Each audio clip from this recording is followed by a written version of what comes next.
Oh, hey, honey, can you go and Xerox those for me? Yeah? Cool, thanks. Hi, I'm Andre Minkoff. I'm the founder of Trademark Factory, and in this video, I'm going to share my thoughts about yet another trademarking screw-up. This time around, it's Xerox trying to save their brand from being genericized.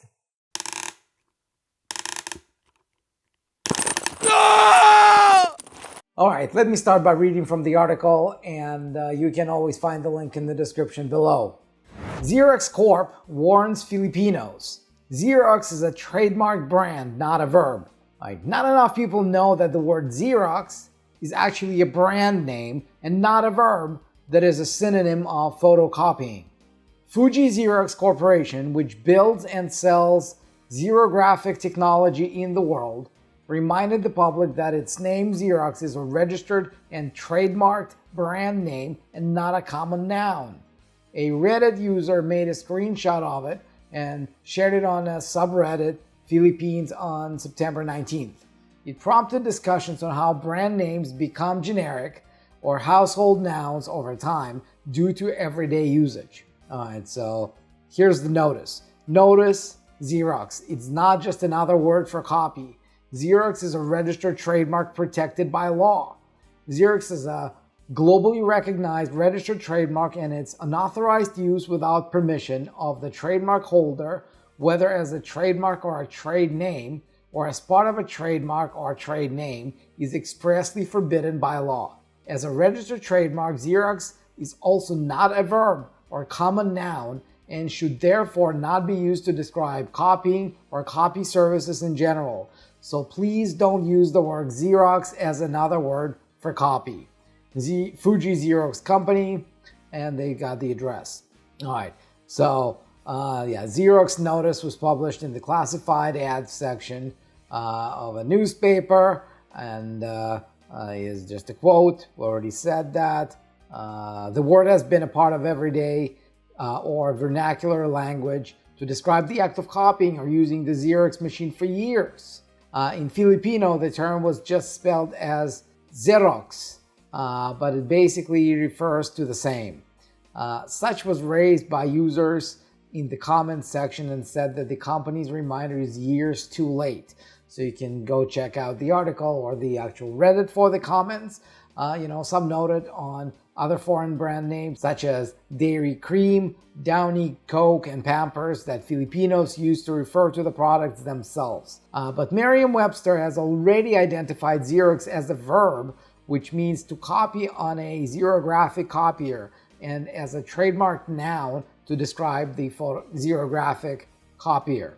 Xerox is the name of the company that sells xerographic or photocopying machines with a label or brand name on its namesake. Since it was first introduced in 1938, the firm had been fighting off genericization, or the careless usage of the term, despite the trademark. Losing the trademark value is the reason why global companies such as Xerox avoid becoming household names or common nouns, according to an article from the New York Times. When something becomes so pervasive in everyday society as a result of its own fame, there's an argument that it no longer represents the brand. It almost represents the action. So as a result of that, in trademark law, you cannot trademark things that are descriptive or generic in nature. This is the downside when the product becomes too popular, and soon it will be used as an action in everyday usage. Over time, a brand can be so famous and so ubiquitous that people associate that with the action in everyday usage. People start using that term. While popularity often equates to revenues, it is also damaging to intellectual property rights of big corporations that own them. So that's the article. Like I said, you can look at comments in the article or in the Reddit itself. Here are just my 2 cents. First of all, Xerox is doing whatever they can in the situation, right? Would it have been better if they did it 30 years ago? Probably. Have they been doing something since then? Yes. Have they won the battle? No, not even close. But frankly, Xerox is becoming less pervasive now than it used to be even 10 years ago, because now So people just use scanners these days, and they don't necessarily have to do the copy from paper to paper anymore. They just copy from paper to a computer file. So if anything, Xerox is becoming, like I said, less pervasive and less generic. The other thing to note is that obviously Xerox is not the first company that goes through that. Recently, Google survived a Supreme Court of the US challenge when people said, well, let me Google that for you, means that Google is no longer a trademark, it's a verb. And that means that Google can't own their own brand anymore. So Google survived that.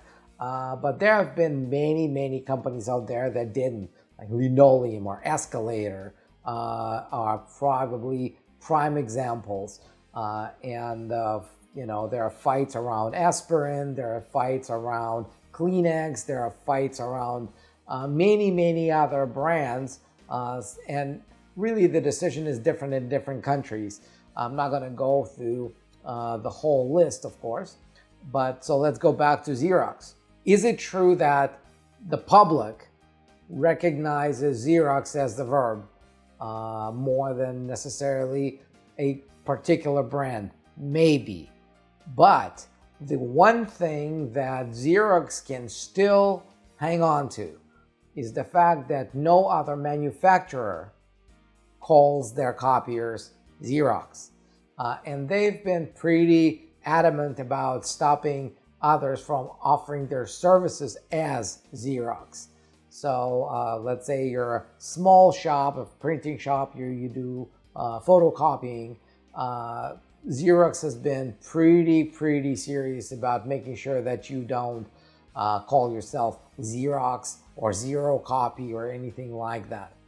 And because of that, pretty much every time you see a copier or a printer or any device that does what Xerox devices do, if you see a Xerox label on it, you can be pretty much sure that it was made by Xerox. It wasn't made by somebody else who refers to the machine, whatever it does, as Xerox in the generic sense. And that is very important because that is something that can help Xerox preserve their trademark rights.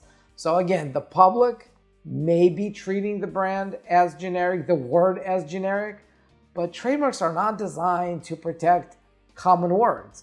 They're designed to protect brands. And so is there a possibility that the two can coexist in the same word? Actually, maybe. This is very similar to the idea of Google, right?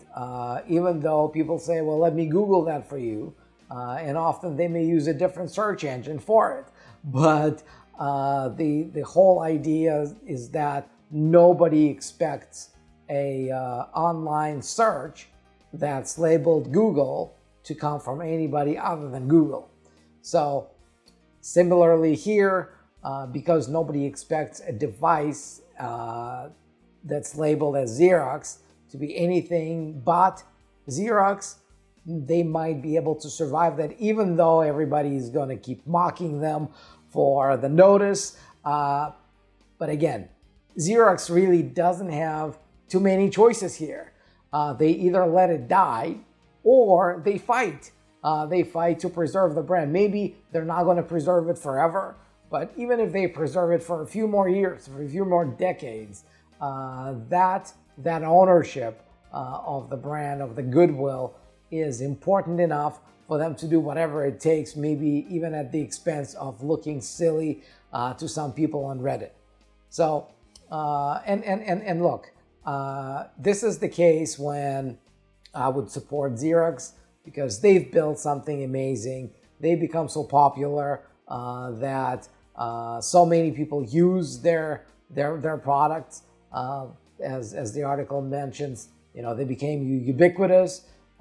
And that means they've created so much value for humanity that, if anything, they deserve to not have their intellectual property stolen from them or not stolen, taken from them, because nobody's really stealing it. It's just there's a risk that the value will be disintegrated into nothing. So again, as a thank you to them, I think we should support their efforts to preserve the legacy of their brand. And if they want to try to re-educate everyone and see if they can start using the word photocopy instead of Xerox, well, good for them. Good for them. We'll see how, we'll see what happens. We'll see how long it takes for them to fight this battle, and we'll even see if the whole industry is going to remain relevant by the time they're seriously facing another genericide challenge. So like I said, we'll see about that. I hope you found this video useful. If you did, make sure you subscribe, get notified whenever the next video goes live. Leave a comment below, like this video. I really need to see your engagement in this, because there's a reason I'm posting these videos.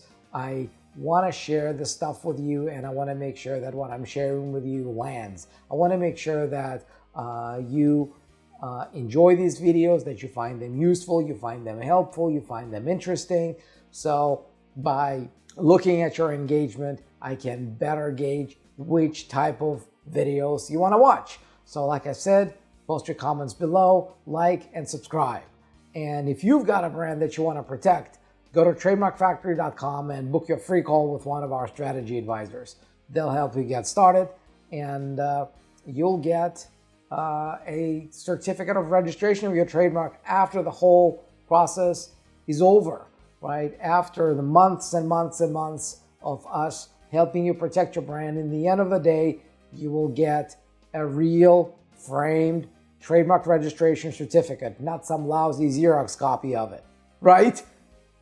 All right, until then, I will see you in the next video.